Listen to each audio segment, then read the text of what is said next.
Waalaikumsalam warahmatullahi wabarakatuh. Alhamdulillah, terima kasih banyak Ibu Rusmina sudah berbagi cerita. Alhamdulillah kalau sudah bisa sholat dengan daya Allah. Dan itulah sejatinya hakikatnya sholat ya. Sholatku disolatkan oleh Allah ya.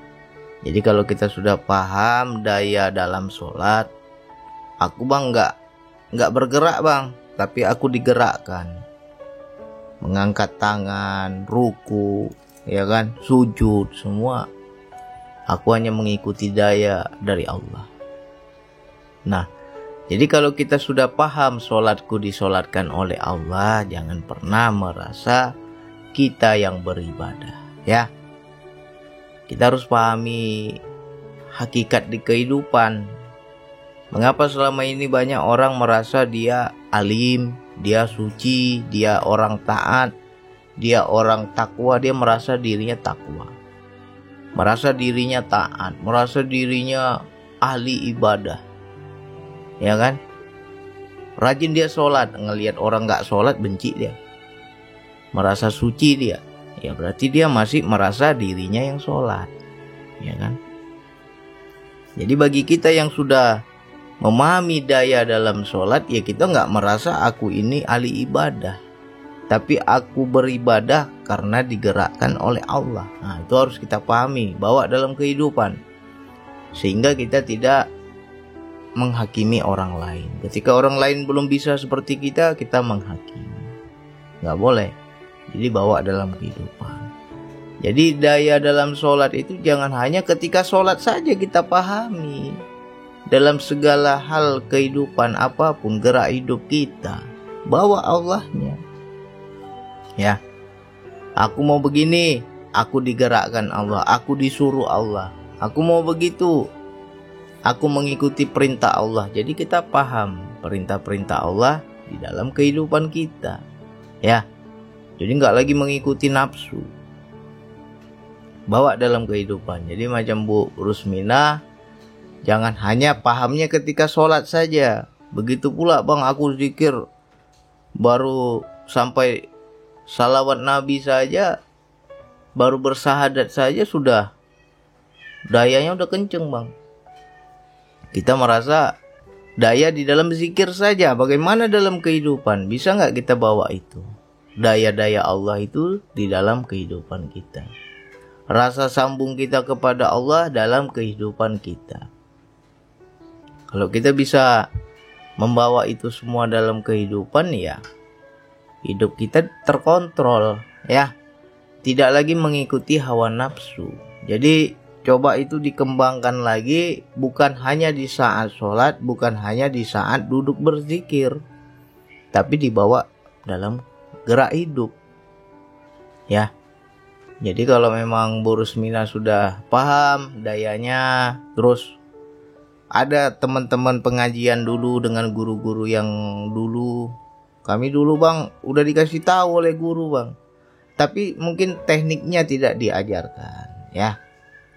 Mungkin guru hanya berceramah saja, memberi teorinya saja, tapi tidak diajarkan praktek. Nah sekarang ketemu dengan metode yang kita langsung praktek. Jadi kita bukan lagi kata orang, kita rasakan sendiri. Nah jadi Bu Rusmina tolong itu diajarkan teman-temannya, ya. Silakan, gak perlu minta izin dengan saya. Kalau ada orang punya ilmu ingin mengajak kepada Allah, ya silakan, gak perlu minta izin, ya. Masa berbuat kebaikan minta izin? Ngapain minta izin? Ya kalau saya silakan. Yang penting niat kita tulus. Aku sudah rasakan manfaatnya, aku sudah rasakan Allah yang dekat. Aku ingin juga mengajak orang lain dekat kepada Allah. Kalau niat kita tulus sebagai rasa syukur kita kepada Allah, insya Allah itu dayanya ada. Tapi kalau kita mengajak orang biar kita dianggap jadi guru, nah ini hati-hati, itu nafsu. Ya, dapat secuil ilmu langsung istilahnya, ayo belajar sama aku mau jadi guru nih. Cari murid kita, cari jemaah kita, ya itu nafsu. Gak boleh, nanti dayanya gak dapat, ya. Jadi niat kita harus tulus. Samalah seperti saya nggak pernah ingin menjadi guru. Semua yang saya bagikan sebagai rasa syukur saya, aku dapat ilmunya, enak aku kepada Allah, dekat, kurasakan Allah yang dekat. Ajak juga orang lain biar merasakan hal yang sama. Itu sebagai bentuk rasa syukur kita kepada Allah, bukan karena kita ingin jadi siapa-siapa. Ya, jadi silakan, nggak perlu minta izin dengan saya. Bagi siapapun, saudaraku, sahabatku yang sudah merasakan manfaat dari zikir nafas, sudah paham daya, sudah paham kajian-kajian yang saya bagikan selama ini, ingin juga ngajarin orang-orang terdekat, bang, saya mau ngajarin anak saya mau ngajarin istri saya mau ngajarin teman dekat saya, silakan. Tapi kita lihat dulu ya, ini orang ada wadah atau tidak, ini ada minatnya atau tidak. Jangan sampai kita, orang sukanya teh, kita kasih kopi, kepahitan sama dia, ya. Jadi harus kita lihat dulu, jodoh nggak ini kira-kira ilmu ini sama dia. Kalau kira-kira ini nampaknya ada jodohnya ini, dia mau menerima, ya udah bagikan, ajarkan pelan-pelan. Ya. Nanti kalau kita mau mendakwahkan ini, itu yang Allah berikan kepada kita lebih lagi. Ya, sesuai yang sudah saya jalani selama ini ya. Guru saya nggak pernah mengajarkan macam-macam, nggak pernah menjelaskan macam-macam. Yang dia kasih cuma teknik zikir nafas. Ini tekniknya, ini caranya, kamu amalkan. Apapun yang terjadi dalam perjalanan zikir nafas nggak pernah dia jelaskan sama saya. Akhirnya saya dapat sendiri ilmunya karena saya sudah praktekkan. Ya. Lalu guru saya bilang, dakwahkan apa yang kau dapat, kau kembangkan, kau dakwahkan kepada orang lain. Ya, saya sebagai bentuk rasa syukur saya bagikan kepada teman-teman, ya. Dan ketika saya sudah bagikan, mengalir deras lagi ilmu Allah, dari yang nggak tahu dikasih tahu. Ya, cari itu di Al-Quran, ada ayatnya, apabila engkau mengajarkan ilmu yang kamu ketahui, maka Allah akan memberi lagi ilmu yang kamu tidak ketahui. Ayatnya ada itu jelas. Ya, jadi teman-teman kalau istilahnya mau dapat laduni, ya bagi banyak lah kita berbagi. Tapi tulus berbaginya, bukan karena ingin jadi guru. Ya, aku nggak tahu apa-apa, nggak ngerti apa-apa, nggak ada ilmunya, nanti dikasih tahu sama Allah. Yang penting mau saja menyampaikan apa yang kita ketahui. Ya kan? Ada juga ayat yang lain yang berbunyi, carilah jalan untuk mendekatkan diri kepadaku, kata Allah. Lalu berjihadlah di jalanku. Ya, kita cari jalan nih untuk mendekatkan diri kepada Allah. Ketemu jalannya, apa jalannya? Metodenya zikir nafas. Udah dapat zikir nafas, berjihadlah di jalan itu. Makna berjihad di sini ya bersiar. Ya. Tidak mesti teman-teman tuh harus seperti saya, harus punya YouTube begini. Ya enggak, kita belajar dulu dari orang-orang terdekat kita.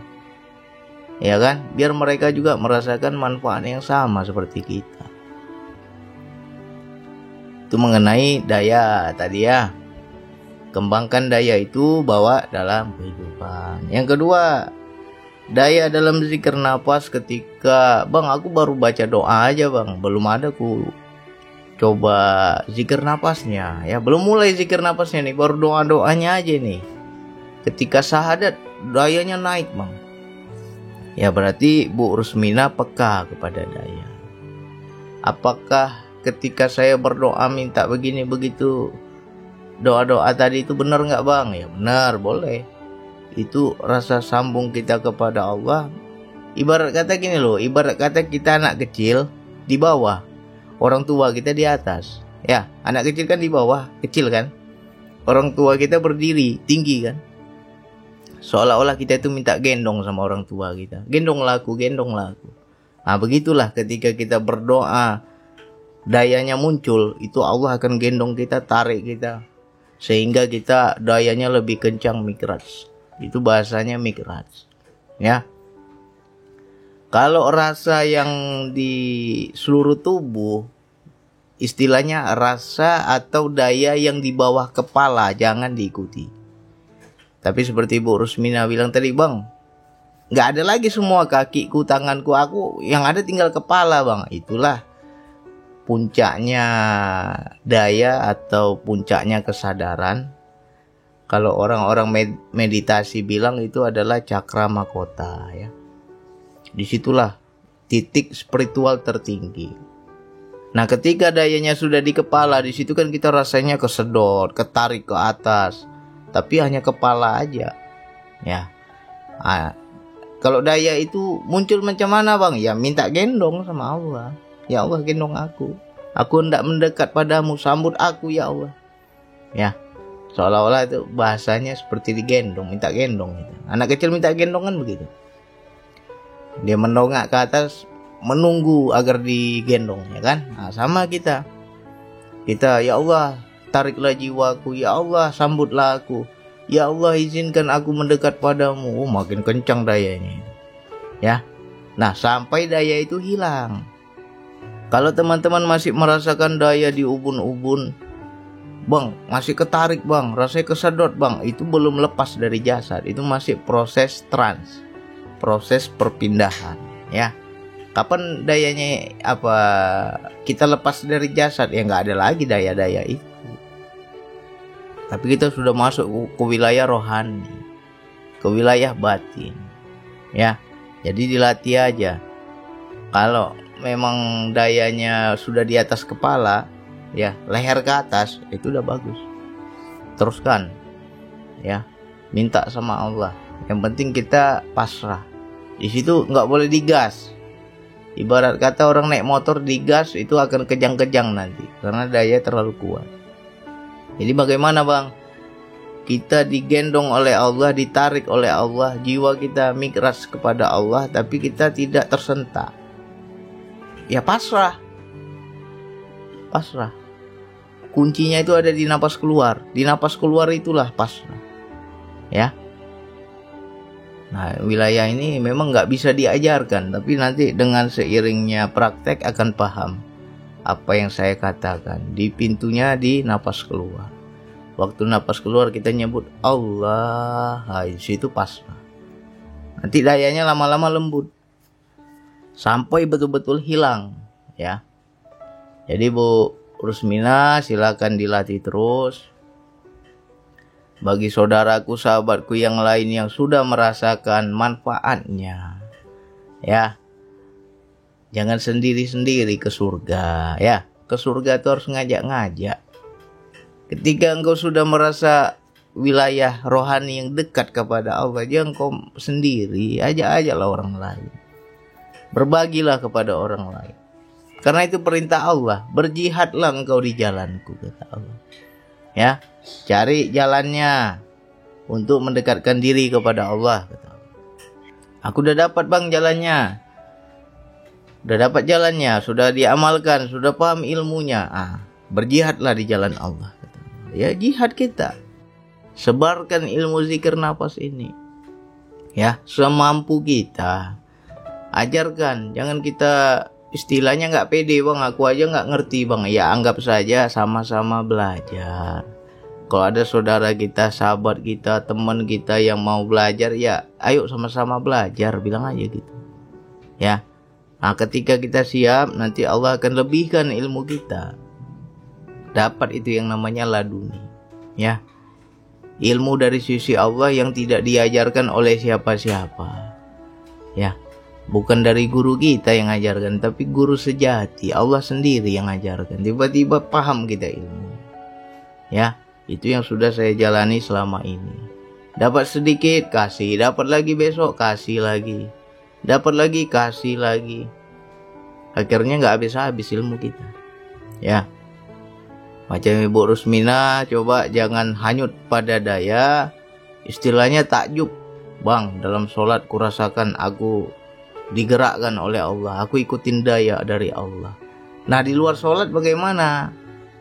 Bisa nggak kita pahami gerak-gerak Allah itu?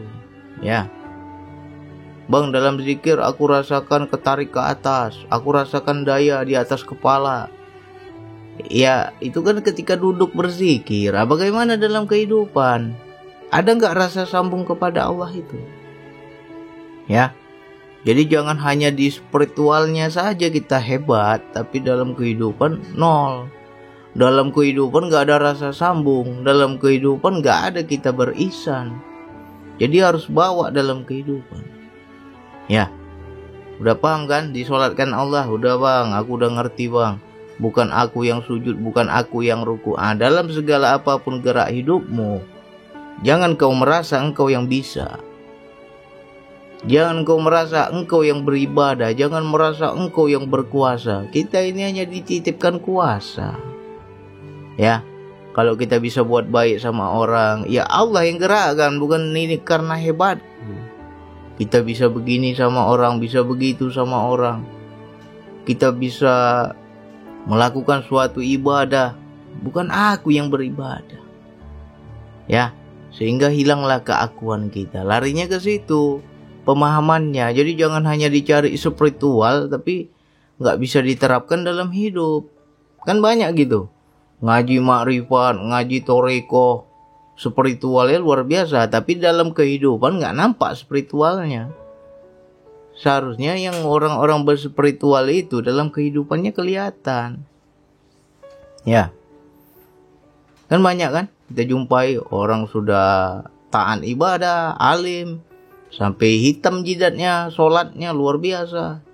Tapi semakin dia banyak ibadahnya, semakin mengecilkan orang yang gak bisa seperti dia. Semakin merendahkan orang yang belum beribadah. Ya berarti dia masih merasa dia yang sholat itu. Ya. Jadi kalau kita belajar hakikat ma'rifat itu harus paham. Kalau aku begini, makna kehidupannya apa? Aku dapat sensasi ini, rasa begini, rasa begitu, spiritual begini, spiritual begitu. Bawa dalam kehidupanmu itu maknanya apa? Ya. Jangan hebat berspiritual, tapi di dalam kehidupan gak nampak spiritual kita. Ya. Harus diterapkan itu. Harus kita pahami. Bang, aku dalam zikir nafas masuk ke wilayah tenang, hening, nyaman, ya kan. Di situ ada keinginan nggak? Nggak ada bang, aku duduk aja di situ. Nah begitulah jiwa sejatinya. Disitulah yang dikatakan diri sejatinya diri, ya. Ketika engkau sudah mencapai yang namanya jiwa yang tenang, sudah terpisah dari nafsu. Ya, kenapa di situ engkau tidak ada keinginan? Kenapa di situ engkau tenang? Ya berarti kita sudah lepas dari jasad. Jadi kalau kita menyatu dengan jasad, nafsu juga bekerja. Makanya jangan hanya jasad ini saja yang dikasih senang. Ya. Nafsu itu wilayah jasad. Pahami. Maunya yang enak-enak aja, yang kalau dikasih yang gak enak berontak dia. Itulah nafsu. Nah dalam sholat, bang, aku digerakkan bang. Aku mengangkat tangan bertakbir karena daya Allah bang. Aku disujudkan bang. Sholatku betul-betul digerakkan oleh Allah. Nah bagaimana hidup kita? Yang kau lakukan itu karena Allah atau karena diri kita? Ya. Jadi harus tembus, harus paham. Jangan sampai sudah makin banyak ilmu, sudah makin banyak ibadah, jadi Tuhan kita, merasa hebat kita. Ya. Orang lain gak bisa seperti kita anggap rendah. Jangan. Jadi kita semakin memahami spiritual itu, kita akan semakin kecil. Kecil aku bang, gak bisa apa-apa aku bang. Bawa dalam kehidupan. Ya. Dalam dunia kan pernah itu. Bang, tiba-tiba aku rasanya kecil bang. Makin lama makin kecil, makin kecil, makin kecil, makin halus bang. Bawa dalam kehidupan. Jangan kita merasa besar terus. Ya kan? Situlah kita belajar zero. Mengenolkan semua keegoan. Ya. Jadi harus diterapkan antara spiritual dan kehidupan. Ya. Silakan diulang-ulang lagi bagi saudaraku, sahabatku yang belum sampai ke situ, belum paham ini kajian ini, ya sabar. Terima dulu, suatu saat kalau sudah dapat nanti baru ingat. Oh iya ya, Bang Adi udah pernah ngomong kemarin, udah paham aku. Udah pernah Bang Adi jelaskan. Ya kalau belum merasakan, belum mengerti nih wilayah ini. Oke. Silakan diulang-ulang lagi. Hanya itu yang bisa saya sampaikan. Wassalamualaikum warahmatullahi wabarakatuh.